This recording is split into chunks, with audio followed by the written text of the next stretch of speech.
Dear viewers, আমরা জানি মাছ এবং ম্যানি দুটি দ্বারাই কিন্তু অনেক বেশি বোঝাই বা অধিক বোঝাই। বাট কখন আমরা মাছ ইউজ করবো আর কখন ম্যানি ইউজ করবো, তো সেক্ষেত্রে আমাকে সবসময় খেয়াল রাখতে হবে। মাছ ইউজ হবে হচ্ছে আনকাউন্টেবল নাউনের ক্ষেত্রে, আর ম্যানি ইউজ হবে কাউন্টেবল।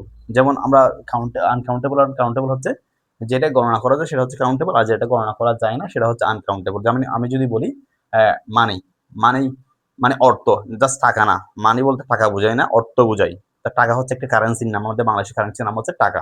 কিন্তু আমি যদি আমেরিকার হিসাব করতে সেখানে ডলার হবে, আবার ইন্ডিয়ার হিসাব করতে সেখানে কিন্তু রুপি, হ্যাঁ রুপি বোঝায়। তো এরকম একটা দেশের এক একটা কারেন্সি। সরি, কিছু মনে করবেন না, মনে ছিল না। তো এই জন্য দেখতে হবে কি কারেন্সি এবং মানি এক নয়। কারেন্সি কিন্তু গণনা করা যায়, বাট মানি গণনা করা যায় অর্থ। এটা একটা জাস্ট একটা পরিমাণ বোঝায়। তো এই অর্থ গণনা করা না যাওয়ার কারণে এখানে আমাদের মাছ, যেমন মাছ মানি, আই হ্যাভ মাছ মানি, এটা হবে কি মাছ মানি।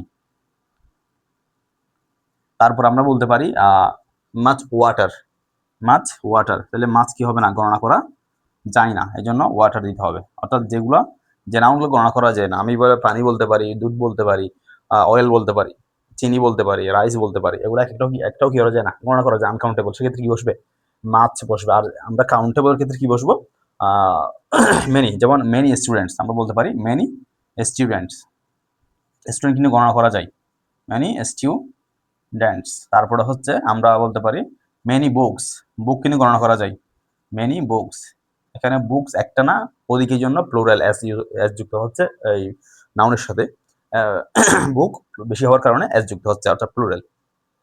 তাহলে আমরা বুঝতে পেরেছি যে মাছ এবং মেনি কখন ইউজ হয়। মাছ ইউজ হবে আনকাউন্টেবল নাউনের পূর্বে, আর মেনি ইউজ হবে কাউন্টেবল নাউনের পূর্বে। অর্থাৎ যেটা গণনা করা যায় তার পূর্বে বসবে মেনি, আর যেটা গণনা করা যায় না, যে বস্তুটা গণনা করা, যে ব্যক্তি বা ব্যক্তি না, যে বস্তুটা গণনা করা যাবে না তার পূর্বে বসবে কি মাছ। আশা করি বুঝতে পেরেছেন। Much money, much water, many students, many books. Thank you সবাইকে।